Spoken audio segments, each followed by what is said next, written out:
Yeah, looks like we got a few viewers coming in. Cool. So if you guys have any questions, please write them down in the comment section as we go forward with this. We will be talking about what the bridge is as a model, and then we'll get into more specifically what that means for Harrisburg, and even more specifically what that means for Allison Hill. And before that, we're going to go through some brief intros. It's going to wait a little bit longer to get some more people in, just kind of getting that link out, and it's going live now. It looks like more people are tapping in.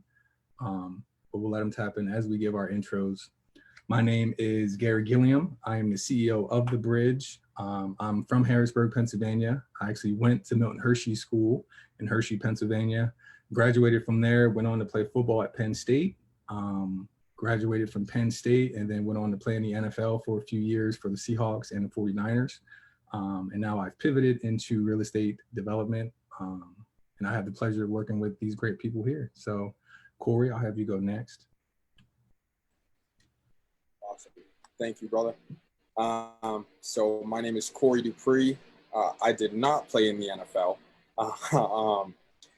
but I'm COO at The Bridge and went to Milton Hershey, originally from Cambridge, Massachusetts. I've been out here for the better part of 15 years. So Harrisburg area, Central PA, South Central PA is now home. And I also have the pleasure of working with these amazing, awesome bridge builders. And we're excited to go ahead and keep building up the entire city of Allison Hill, but our entire city of Harrisburg, but starting with Allison Hill. Desi? Yes, sir. As some people may know me, Desi, but my full name, Desmond Dubois, CIO here at The Bridge. And shared, background with these guys, a couple of these guys. I was actually born in Harrisburg and ended up going to Milton Hershey in the 4th grade, spent my entire time there, graduated, and then made my way to Penn State, where, again, a few of our other members have also gone to school. Did not go on to play professional football like Gary or Jordan. But yeah, so as of now, I'm excited to be a part of this project, and it means a lot to me that our pilot location is here in Harrisburg, Pennsylvania. My birthplace, my home, where a lot of my family and friends live even now. And so it's very close to me. And I'm just looking forward to what we are able to accomplish and looking forward to getting you guys updated.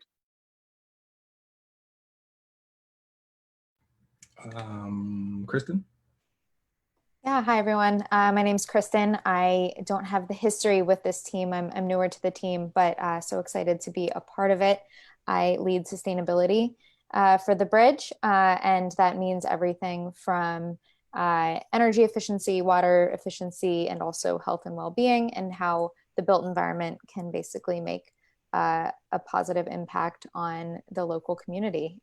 So my background is in real estate development, doing just that. I came across what The Bridge was doing as a team, and after meeting these guys, I'm sure you feel the same way. I just wanted to be involved in whatever way I could. So I'm really glad to be here. Thanks so much. Ralph? Hey everybody, pleasure to be here with the team. My name's Ralph Rodriguez. I will be acting as the VP of Community Events for The Bridge. I'm also the founder of All You Can Incorporation, and is a nonprofit based out of here in Harrisburg. And our mission is to provide basic needs and emergency resources to at-risk families in the area. So to have a team and a family coming together for an initiative such like this is well needed in the area. So I look forward to working with the team and creating some great resources for the city. Perfect. All right. Well, we're going to keep this to an hour, so we're going to hop right on into it. And hopefully everything goes according to plan with our tech. You know how tech can be. So hopefully everybody can see this when it pops up. I know there's a slight delay, so I'm eyeing it up on my phone, but I will keep an eye. So The Bridge, what The Bridge is as a company, who we are as a development company, and what the Bridge model really is, not specific to Harrisburg yet, but just as a company itself. And what the Bridge Ecovillage is it's comprised of these 5 different branches that you see in front of you. each of them pinpointing a different point of pain within our society, if you will, all of which are to be done in one location with the spine and with the full support of being sustainable. To us, sustainability isn't just a buzzword. To us, that means longevity, built to last, something with foresight. So that's what the Bridge Ecovillage is. So more specifically, what each of those branches are. Within that work branch, it's an opportunity to provide co-working spaces, so shared office spaces, allowing entrepreneurs to come together and maybe not have to pay the full gambit of an office space, the utilities, the printer, the Wi-Fi, which hinders a small business from thriving.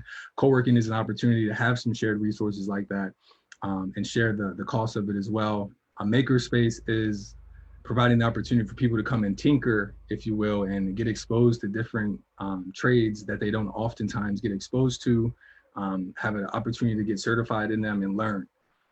And that EAT branch, that's closed loop indoor agriculture, by way of aeroponics, hydroponics, and aquaculture. Aquaculture is the growing of fish. Hydroponics is the growing of herbs and vegetables with their roots submerged in water. Aeroponics is growing herbs and vegetables and fruits with their roots being misted with water. So a different way of growing food without taking over a tremendous amount of space. It allows you to go vertical, one, and allows you to grow food year round. So especially places like Pennsylvania, where the growing season is not year round, it will allow us to grow food to sustain our local community, as well as generate some income back into the area year round. And it's way more sustainable. So that will be centered with solar panels, water collection, a process in which we can actually bring in fresh food waste to use those nutrients. Our Live branch is anywhere from affordable housing, depending on the location, to upper class housing, so everybody can live on site. We'd like a massive focus to be on workforce housing,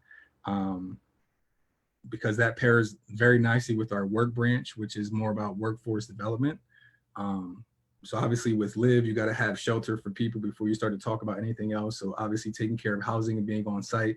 That Learn branch, as you can see, is job training, research and development, as well as sustainable business practices with a heavy lean for the community into financial literacy, allowing people to get educated on FHA loans, learning that they can invest into a property with not 20% down, but 3.5% down. So being the ones that are controlling the gentrification of our neighborhoods is kind of the objective through that Learn branch, as well as honing in on some of the other trades that people like to choose, whether it be carpentry, plumbing, any other trades that people want to learn, having an opportunity to have workshops or training in those areas. And that play aspect, as we are social beings, being humans, in a lot of cases within the inner city, there is not entertainment options. So you end up kids playing with fireworks, kids shooting paintball guns, kids shooting real guns, kids shooting whatever else, riding dirt bikes, doing what have you. And some of that can be traced back to just the lack of different outlets and entertainment options within the inner city. So providing some of those areas, anywhere from an adventure arcade, obviously concerts, virtual reality, augmented reality, to think into the future. As we said, sustainability means longevity, thinking into the future. And that's through all 5 of those branches. And that's what makes the Bridge Ecovillage. So if any of my other teammates, Corey or Desi, Kristen, Ralph, if you guys want to add any other of your own spin to what I just said, feel free to add it quickly. And then I'll get into what we're going to be doing more specifically to this building, the former Bishop McDevitt that you see in front of us. Yeah, and I'll just go ahead and piggyback. You already obviously outlined everything that the Bridge is about and everything that we're conducting. I think it's can't be stressed enough, the value of community within all of these different branches. And we don't, like Gary said, we don't use it as a buzzword, but we're here to go ahead and find out what does the community of Harrisburg want? What resources would you like to have? Where are we lacking in the work, eat, live, learn, and play aspect? So we've gotten a bunch of feedback over the past couple of months from our first community panel, which was in person. It's almost weird to think that when's the next time we'll have something in person again. But from January 21st, or January 30th, spanning all the way to today's point, we've gotten a bunch of emails, bunch of things in terms of feedback from the community. So we just want to go ahead and keep it rolling in. Cool. All right. I will get started as long as this allows me to. Nice. Okay. So this is kind of what we had in mind of something and a way to implement the bridge model onto this specific property, which is the former Bishop McDevitt 2200 Market Street in Harrisburg, built in, I believe, 1930 something. Correct me if I'm wrong, Corey. And an extension was built in 1960. It is about 115,000 square feet and sits on 8.5 acres.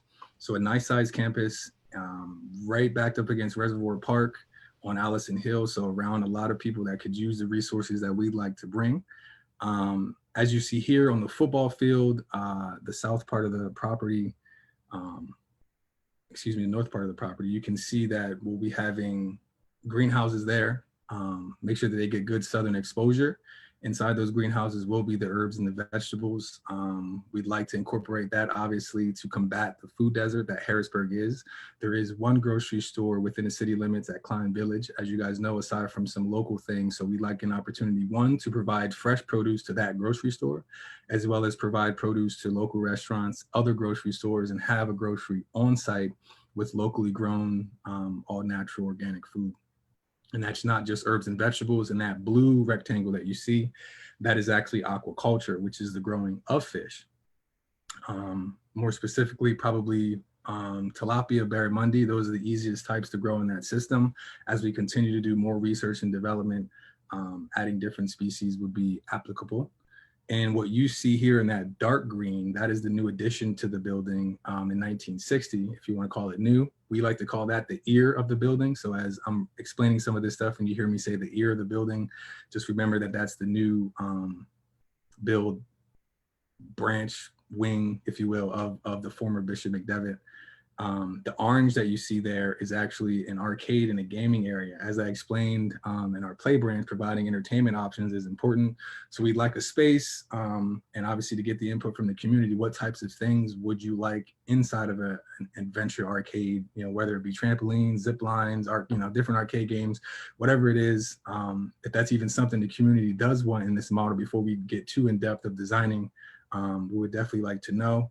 On the main portion of the building that you see there, the existing building, that will incorporate most of the office spaces for co-working, the maker spaces, some of the housing, and that's pretty much the gist of it. Now, obviously, with what this site is, we'll have to get it rezoned. It's currently zoned as institutional, which obviously for a school fits.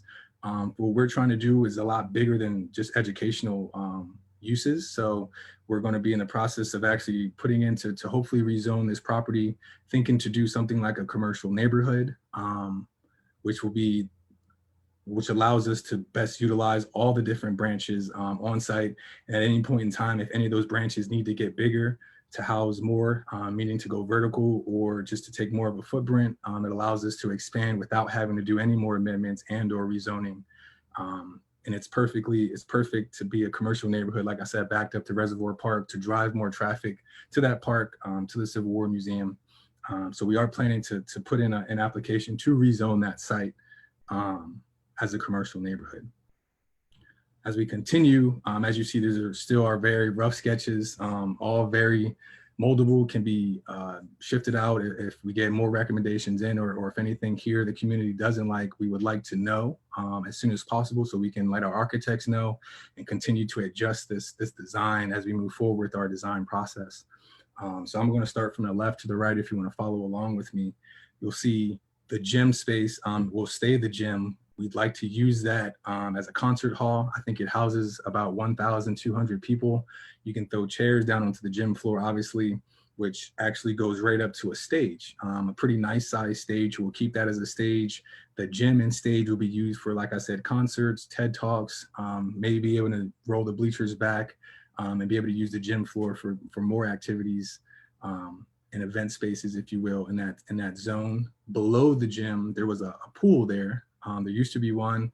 It's now been filled in with concrete. Still a nice size space, pretty dark. So we'd actually like to incorporate, if possible, some virtual reality gaming opportunities down under that area.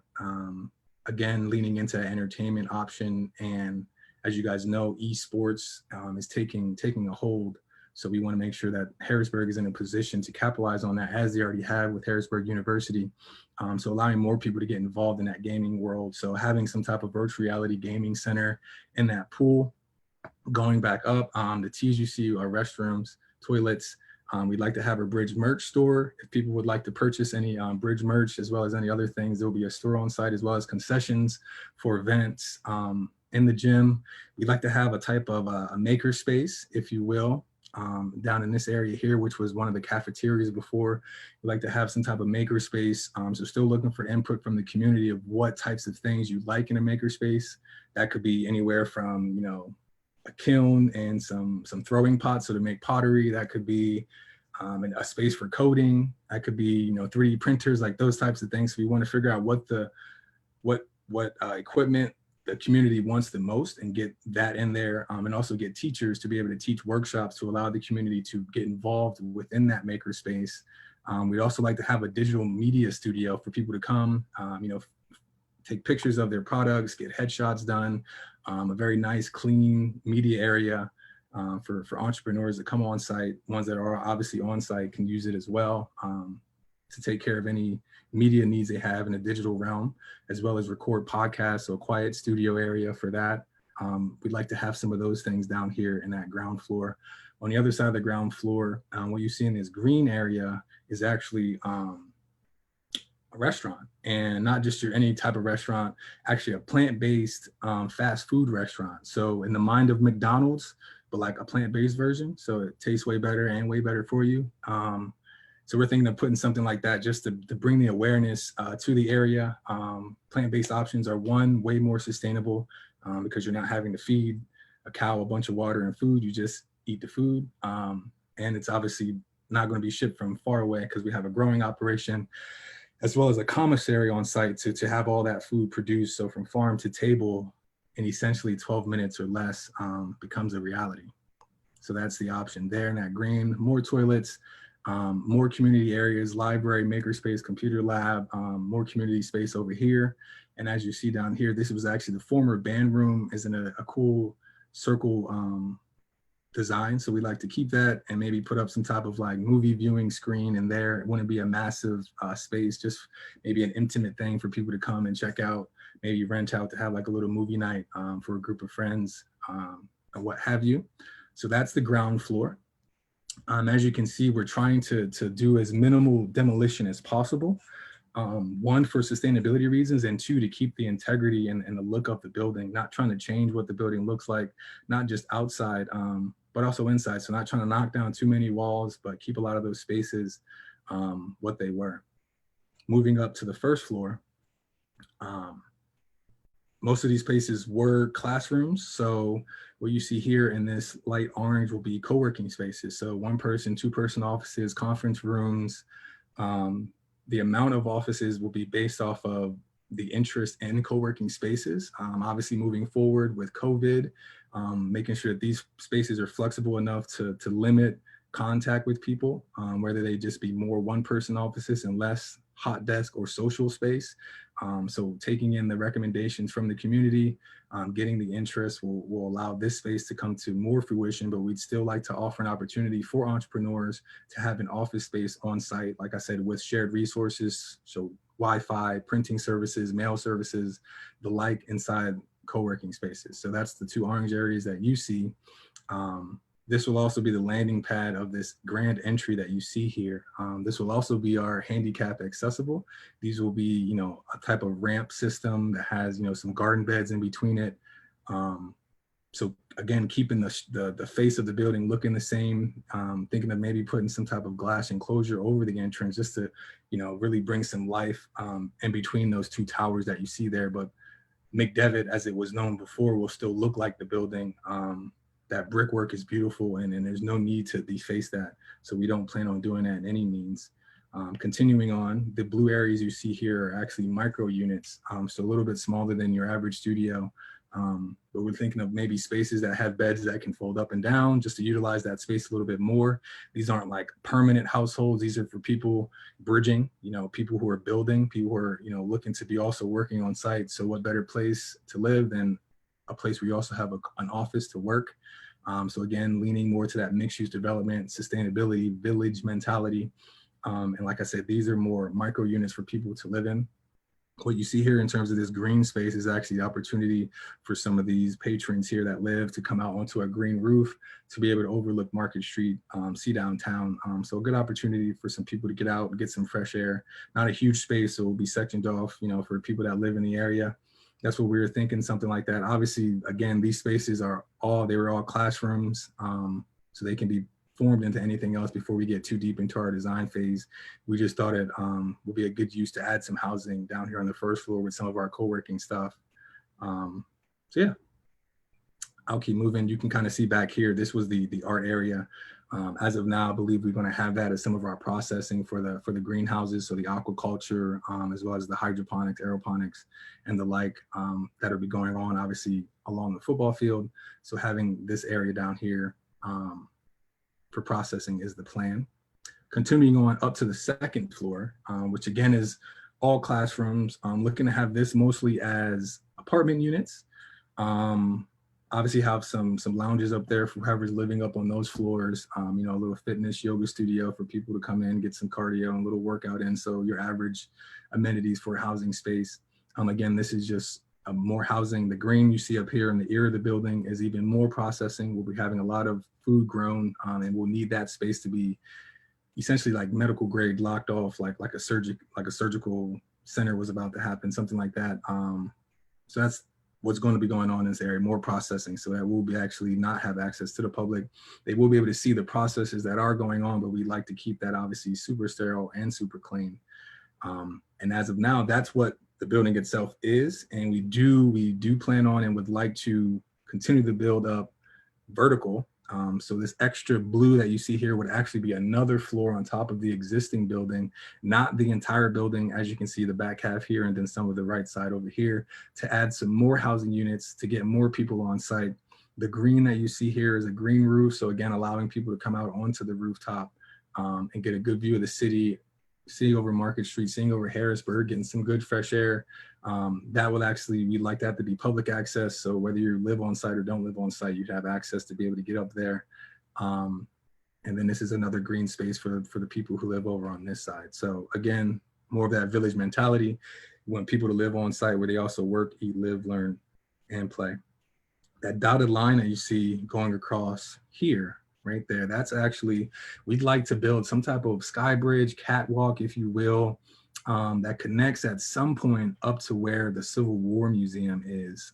We'd like to, like I said, generate some more traffic up there with the city. And in accordance with that, we had an idea of maybe even putting some type of African-American history display along that sky bridge to obviously pair with the Civil War Museum, also educate the community on Harrisburg's significance and their position in the Civil War, as well as the history of African Americans as we continue to fight with what we've been fighting for, which is full economic inclusion. So that is what we are planning on doing. That is the description of the bridge, and also more specifically what we are planning to do with the former Bishop McDevitt.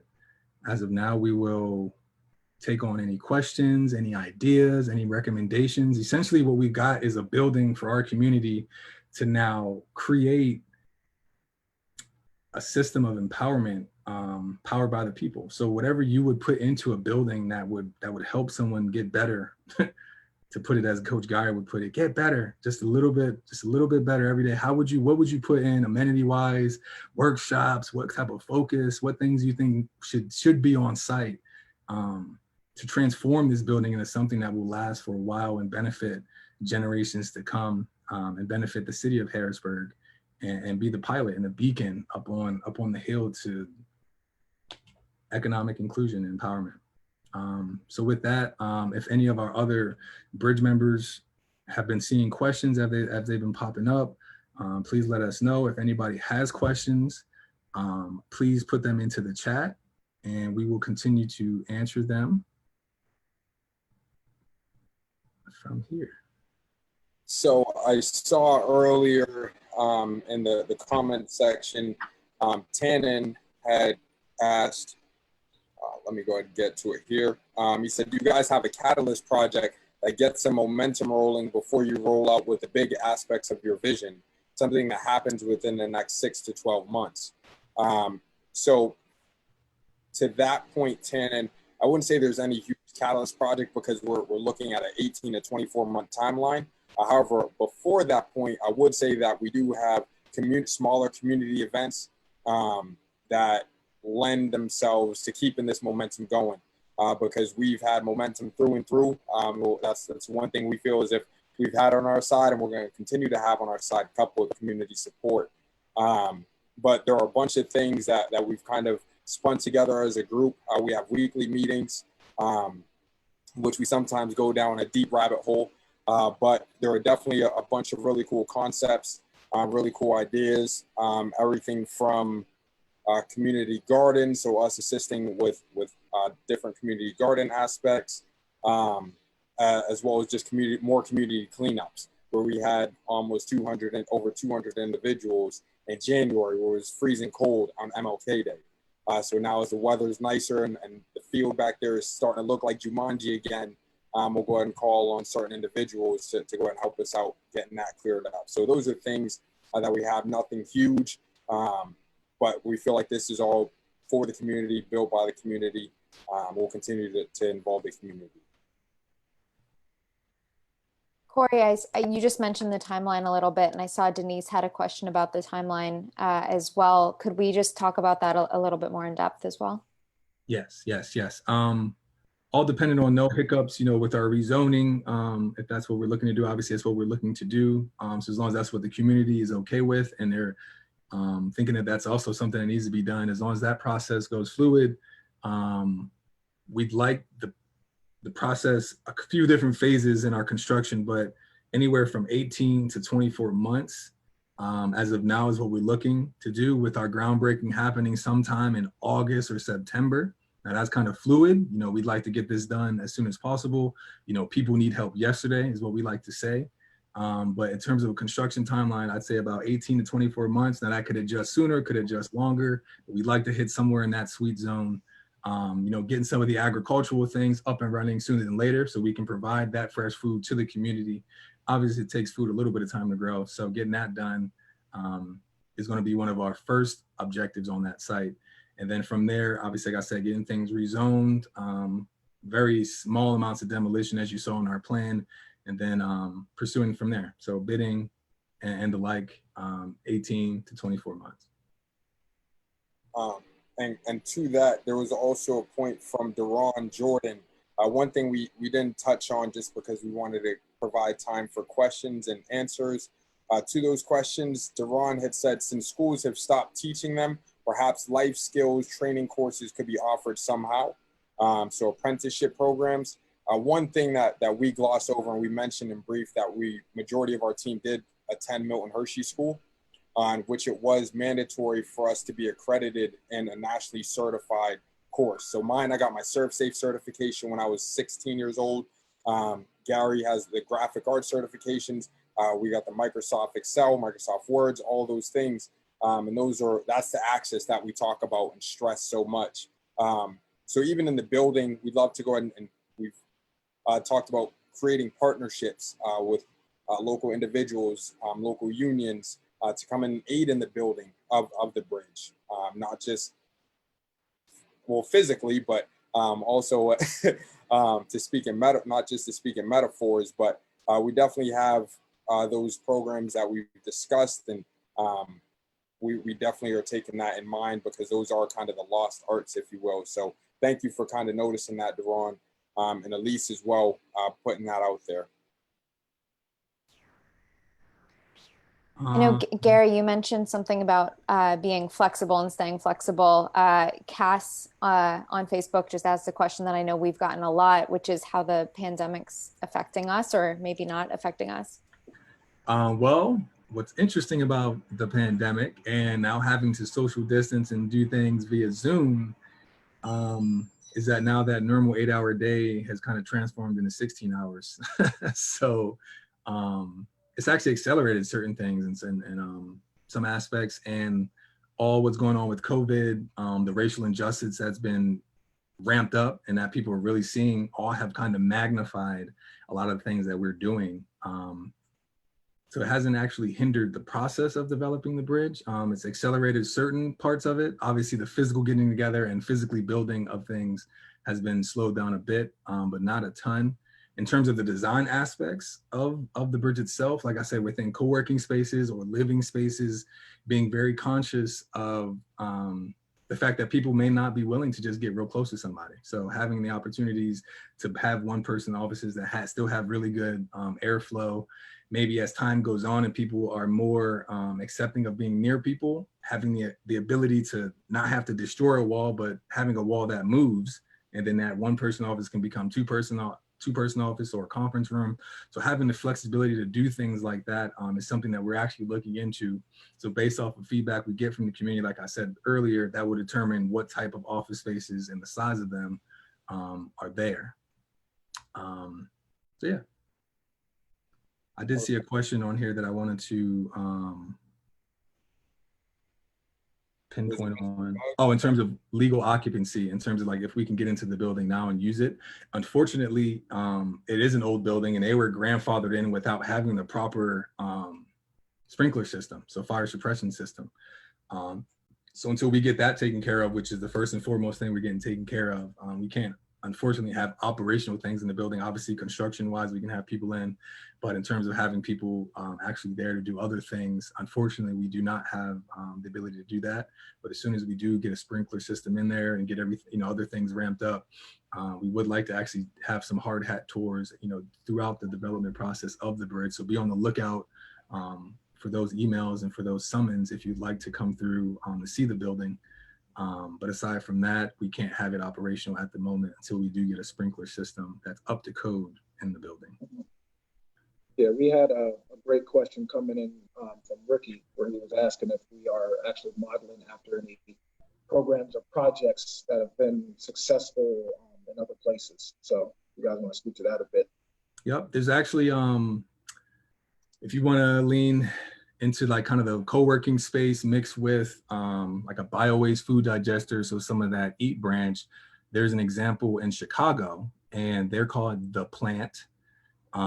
There's also a project, I believe down in Tennessee, I forget the exact name of it, but they did something very similar in taking an old building and throughout with the help of the community and a bunch of different stakeholders, they actually transformed that into like a musical center, if you will, but it's also a mixed use development. So on each level, they had something different going on. Aside from that, the members of our team, our engineers, our master planners, some of our contractors, they together and separately have worked on over 300 of these projects, whether it be the farming, the fully sustainable office building with some housing with it.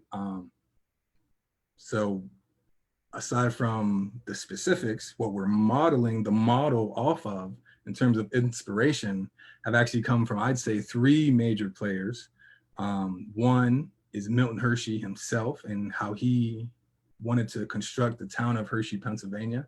He felt it very important to have the factory workers live where they worked and also have the access to entertainment. So Hershey Park, Hershey Theater, as well as the school, obviously Milton Hershey School. So the whole mentality of work, eat, live, learn, play from a town standpoint was definitely from Milton Hershey. Myself, Corey, Desi, we were all exposed to that growing up and very used to that model. And it was a very good environment of inclusivity, incubation, acceleration. We all had access to resources that we otherwise wouldn't have. So Milton Hershey is one inspiration. The other inspiration is Muli, and that's spelled M-U-L-L-Y. And Muli is actually a Nigerian entrepreneur who was a billionaire, then decided to give all of his money away to an orphanage. So kind of sounds similar to Milton Hershey, but his main focus was a lot of agriculture. So they went out into the middle of Nigeria, dug a well where there wasn't supposed to be a well, but water was plentiful, and then decided to build greenhouses there. And they started to plant so many trees and do so much agriculture that it's now actually started to affect the weather in a good way. So by seeding more clouds and allowing more rain to come down to grow more vegetation, all the while teaching and educating orphans on the skills and trades that they need to be able to fund the rest of their life and in any way that they want. So also very similar to what Milton Hershey was doing. So that's Milton Hershey, Mooley, and then the last one would be Nipsey Hussle, which is really what kicked us into gear. And Nip, he is a rapper, hip hop artist, if you will. He passed away last March, and he was actually shot and killed out in front of one of his mixed use developments in a way, if you will. He had his clothing studio there, or excuse me, his clothing company. I think he might have had a music studio there as well, but he was doing some major things in his community when it came to co-working spaces and maker spaces. He had a direct mission to create a pipeline between the inner city and Silicon Valley. So providing the resources when it came to tech to allow African Americans to play on more of a level playing field when it came to the future of society, which is obviously through technology. So with that co-working space, makerspace, and that want to help his community was certainly the other aspect of the bridge. So I would say that those three men together in terms of the model of what the bridge came from on a grand scale certainly came from just watching what other great men have done throughout history. And it's been amazing. There's a question that came in from another question from Ricky, and following up at least right after that, Ricky asks, and so we're Mr. Bug, excuse me, I'm not going to say Ricky, Mr. Bug asks, what are your biggest needs to achieve your dreams? And then piggybacking off of that, what do we need most from the community to move things forward? So to that, in terms of our dreams, I'll use that figuratively as well as tie that in with the bridge, just the continued support. I really don't think people understand how much it means to just know that we have neighbors who are calling me or shooting me a text at 10 o'clock in the morning saying, hey, Corey, is somebody supposed to be at the site today? I think there's something that's going on. So just knowing that I could get that call from Jim at any point in time, even when I'm out of town, just knowing that the Harrisburg Police Department noticed that there was more traffic stopping in when I was doing a property walkthrough with individuals. They stopped by to say, hey, is everything all right? Is everything okay? We haven't seen this much traffic going on ever. So just the continued support to go ahead and help us build the bridge, and just the input, just continuous input. As we go ahead and we come up with different ideas, different concepts for community service or building the bridges or building the bridge for bridge builders, actually just continuing to show up. I know we thought maybe 40 to 50 to maybe 60 people are going to show up at that MLK event, and we had over 200. Now, post-COVID, those things may change with the amount of people that feel comfortable, so we'll have them a lot smaller groups and a lot more finite numbers to where people feel comfortable, but just to continue support really goes a lot further than you all could imagine, because we work long hours and long days. They all start to run in together for us to really get this built for you, by you. We genuinely mean that. So that's I hope that answers that. Going forward, let's see here. There were some other questions. I know Elise had asked the possibility of using the outdoor space to do a workshop on auto maintenance, gardening, and even creative workshops outdoors. Definitely things in which we could explore as long as they fall in line, because we have to think of, obviously there are great things that we want to do for the community, but there's also liability aspects with certain things. We have to go ahead and kind of still keep our business hat on it at times. But if we can come up with neat, creative things for free, will be for members of the community, then why not? So our ears are open, and as are my DMs and messengers. So definitely feel free to reach out, and we could go ahead and organize those things. There are a bunch of people in the community that do these things already. So we don't want to be experts. We don't call ourselves to be experts, but there are experts in our community that do great things. So let's go ahead and bring them on the team, and let's get some of these things put in place. Following that, and just leveraging the partners in the community that already exist, Alan was asking about local farms and other agricultural resources that we might plan to work with or coordinate. Yep. Yes, we are planning on doing that. And actually, it's perfect time that you asked that. We were in the process of planning, some type of farmers market. We know that there's already one on Allison Hill. We know Tri-County Community Action heads a lot of that stuff.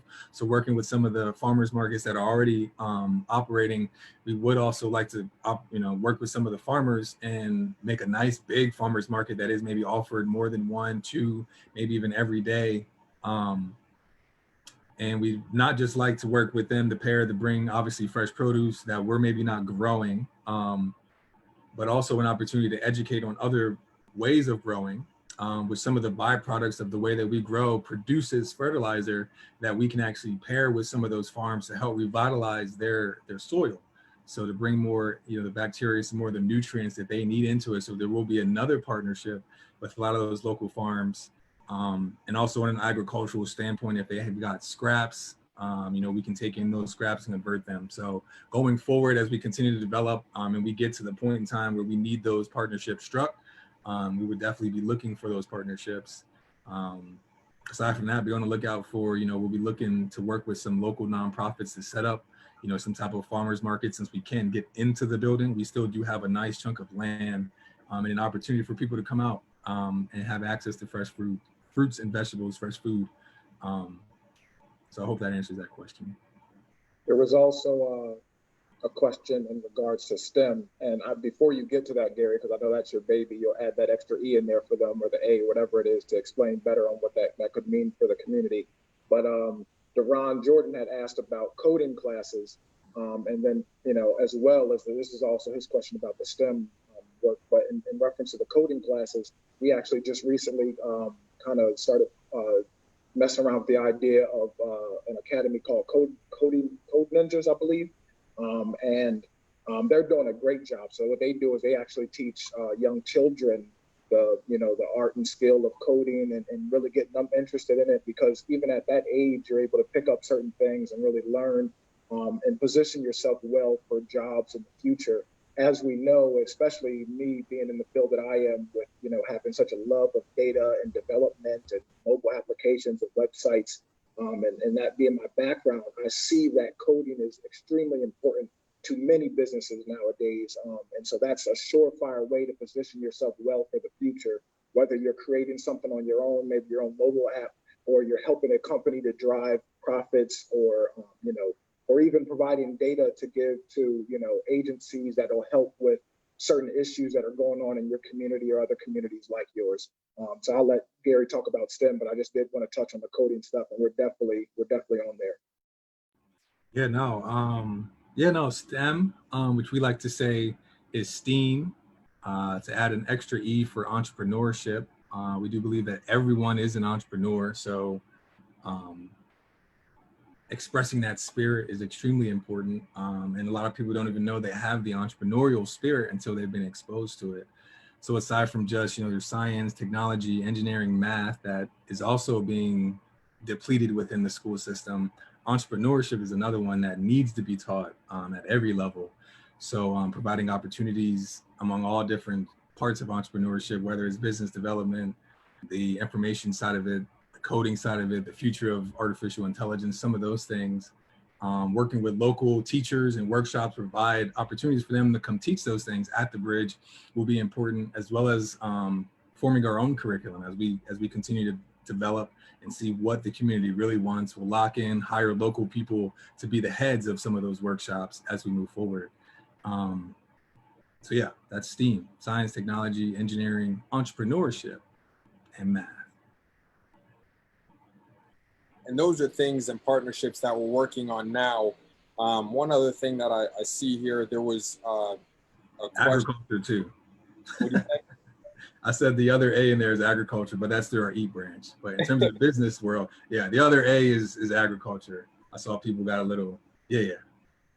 Hey. Um, so the one thing is, in the future, do you plan on expanding to other cities as well? So yes, we know that we got to take care of home first. That the pilot location is going to be paramount.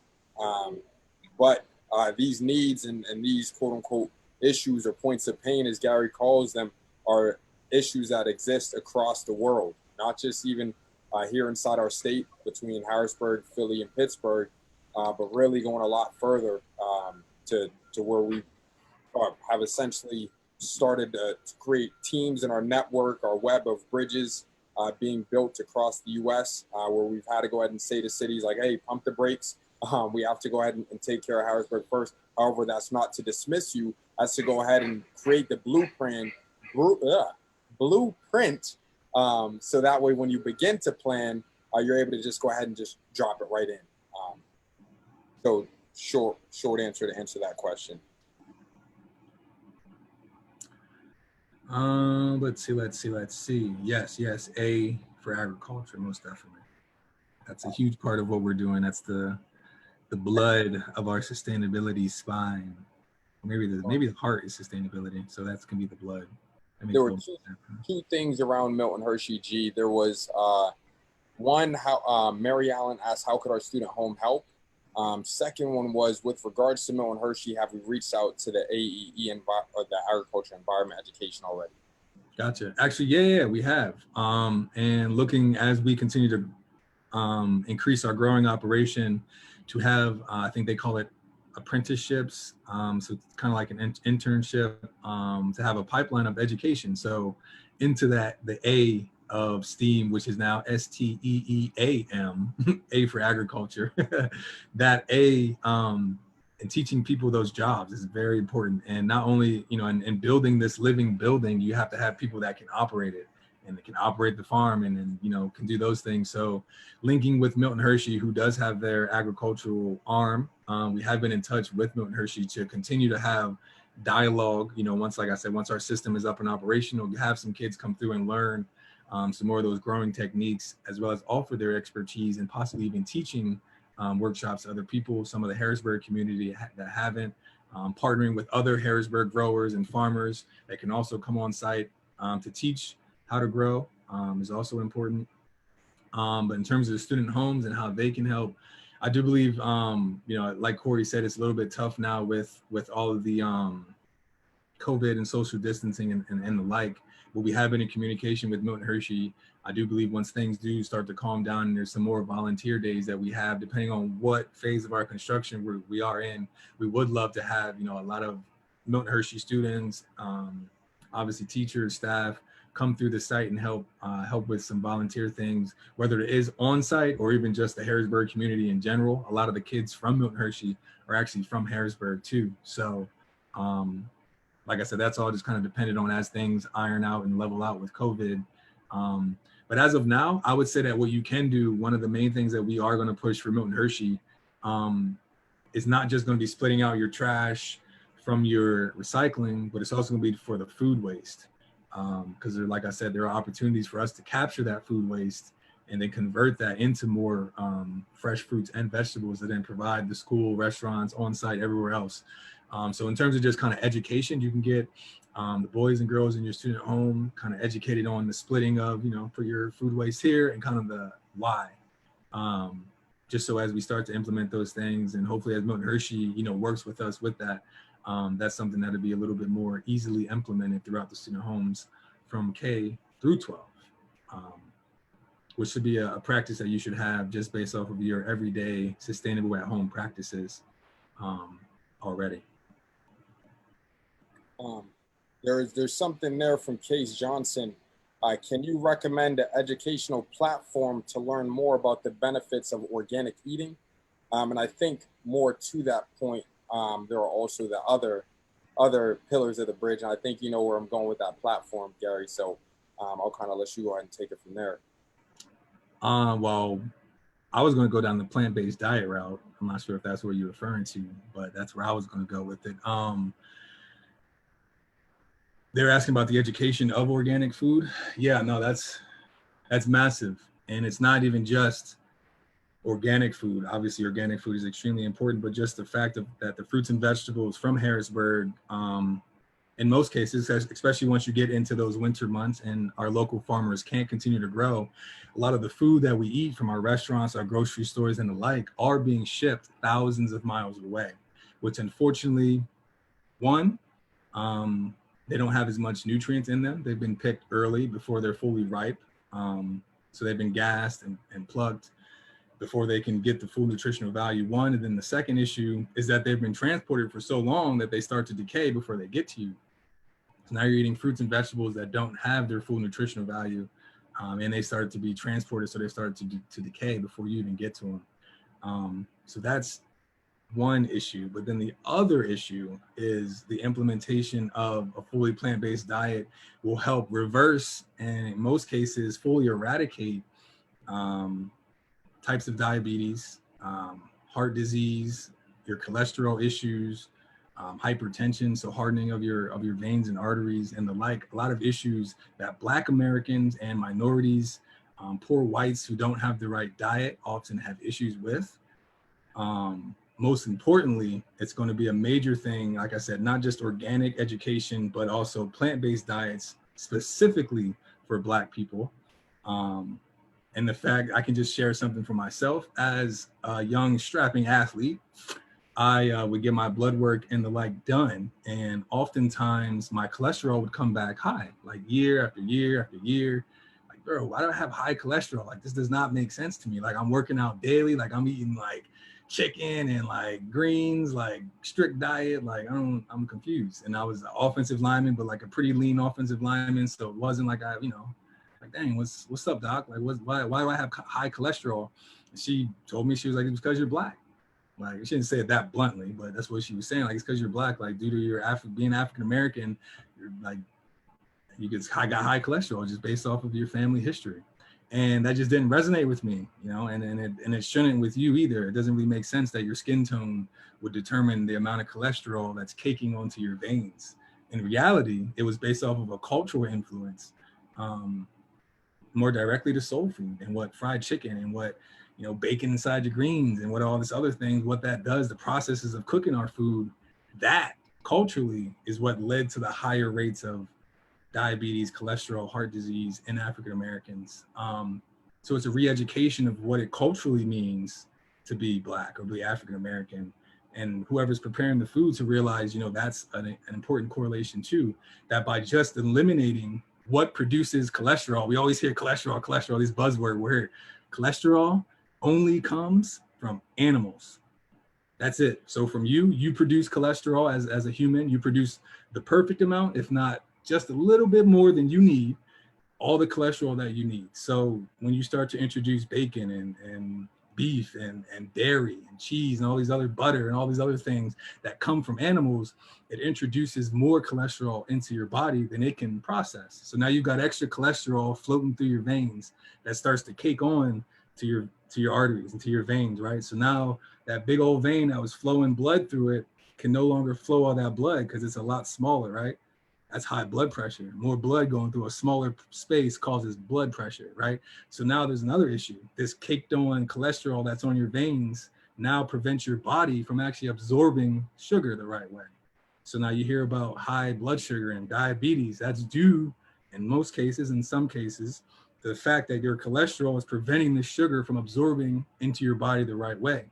Well, there's your diabetes. And then the next aspect, the fact that now you've got caked on cholesterol and blood slicing through your veins and arteries in your body, now the rest of your body starts to fight, starts to defend itself, right? You start to get inflammation around your body. You start to get arthritis in different places. Things start to deposit in other areas. So you get cancers and so the top three killers: heart disease, cancer, diabetes, all directly correlated to cholesterol, which, like I said, can only be found in animal products. Now, sorry, I got on my soapbox. It's part of the reason there's a plant-based option in terms of a restaurant on site at the bridge, but also the importance of knowing where your food comes from, not just your fruits and vegetables, but also the animals, right? Where's the hot dog? What is a hot dog? What is a hamburger? What is bacon? Where's it coming from? What's the source? if you're the one raising it, then by all means, if you're going to eat it and you want to be the one that kills it, do what you got to do, but also understand the ramifications of eating certain types of meat. For certain people that have certain types of blood, it may be beneficial for them to have different types of diets. For myself, it has benefited me tremendously to be fully plant-based. And that's coming from an NFL player who's 300 pounds and only eats plants. But if you want to do your own research and if you got some time, go check out the documentary on Netflix. It's called Game Changers. It's really good. It's not like, animal cruelty. It's just more about the health side of it and the benefits of being plant-based. You'll get a lot stronger. And if you try it, you don't like it, by all means, do what you got to do. But that's what it is. And another fun fact about that is that it don't have to be an all in or nothing thing. You could start with one meal. You could do breakfast or lunch, and it could be something super simple. So remember that as well if it's something that you want to journey or try out. And like G said, it's about your health. So, but another question that someone had asked, and I do want us to touch on this one, is that they actually brought up the point of solar panels, water collection, and sustainability. So I don't know if we didn't really touch on this before, but if one of you guys could really hone in on what we're trying to do as far as sustainability with the bridge, and how we're going to accomplish that at this location. We'll do. I kind of glazed over it, and I think Duran might have hopped on a little bit late. So I'm gonna go, we'll take a quick 1 to 5 minutes real quick just to go right back over this, what the bridge is. I'm gonna do it real quick. So the bridge Ecovillage is work, eat, live, learn, play. More specifically, Duran, in that eat branch, which is the spine or the heart, if you will, sustainability within the bridge is achieved by having solar panels covering actually a significant portion of our building. I think we were slated to have anywhere from 25,000 to 30,000 square feet of PV, so of solar panels, working toward trying to be net zero, if not net positive in our energy consumption. And then also be able to put some extra that we produce on site back into the grid. Also water collection. So as we start to build more greenhouses and as the water hits our site, collecting that water and the water we can use that hasn't been tainted by any chemicals or any runoff from anything else, we'd like to use that on site in our aquaculture, as well as our in our growing, as well as the herbs and vegetables in our landscaping, excuse me. So that's solar panels, water collection. Geothermal is another option, pulling the air from underground. The air from underground is always 53.5 degrees. So it's a lot easier to heat a room up or heat a greenhouse up to 70 degrees from 50 than it is in the middle of the winter when it's 20 degrees to heat that up to 70. So that helps your energy consumption. So all those things in terms of the systems and processes of the building, but the biggest aspect of us achieving our sustainability objectives are going to be the education of the patrons. So your daily housing, or excuse me, your daily living habits, your daily work habits, what you're doing from a day-to-day basis in terms of turning off electricity, you're saving, you're recycling, you're composting, those things as a village all contribute to what makes the bridge an eco-village. Like I said, got the systems, processes of the solar panels and the like, those, but another side of it is going to be the way we operate on site as patrons and as bridge builders.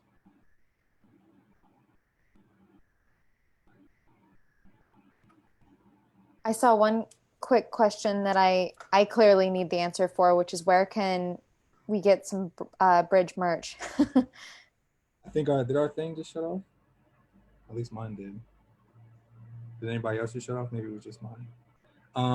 If it is still going, I'm not sure if it is, but people can get bridge merch at thebridgemerch.com. I went ahead and posted that link in the comments, so I'll post it again if you guys want to check in on that. Alrighty. Yeah, is it still live? It's still live for you guys? It cut off on my phone, but if it is still live, we can keep going. But I don't have much else to say, so we'll have closing. I'm just going to go ahead and check my phone to see if it's still live. We're still good. Okay, cool. All right, well, I mean, yeah, so that's the bridge. Work, eat, live, learn, play, providing everything that you do as a human in one building. In most cases, we'd like to convert these older buildings that have been built to last to continue to be built to last. They're not going anywhere. So let's get the systems and processes and the offerings in the building to match their longevity in the way that we used to build our structures. Let's build our programs and our impact on the society in the same way. and yeah, you know, as this continues to get built, we're going to continue to release more 3D renderings and more in-depth ideas of what the bridge comes out for. We would love, there actually was a way to do polls, totally forgot to do polls. But as you guys have input that you want to, things you want to see in the bridge, things you don't want to see in the bridge, definitely let us know. We're constantly working. We have meetings with our architects almost daily. And we'd like to ramp this up. Like I said, groundbreaking, we'd like to be sometime in August or September, all depending on our rezoning.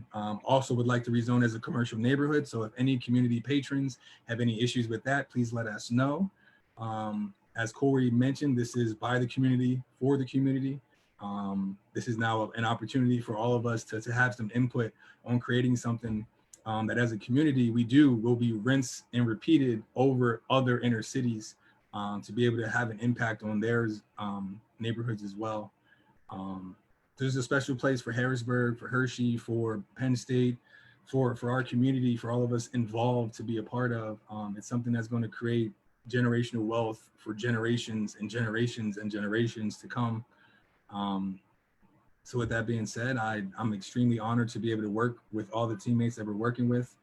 Please, if you guys have any questions, comments, concerns, ideas, if you'd like to volunteer, make sure you subscribe to our site. We will often put out emails requesting volunteers. So please go to our website at thebridge.com and subscribe. If you have any other expertise that you'd like to volunteer, let us know as well. We are always looking to collaborate with individuals. If you know anybody that has super deep pockets, we're first targeting athletes to continue to invest in this thing and replicate into their neighborhoods. But if you know anybody else who may be interested in investing into real estate, please have them reach out to us as well through our website. And aside from that, we always end our meetings with just 2 words. So by all means, from the power within you and self-love, please, let's build. Let's build. Let's build. Appreciate you guys. If you need us, let us know. We'll be in communication with you. And yeah, let's just keep building, you guys. Thank you.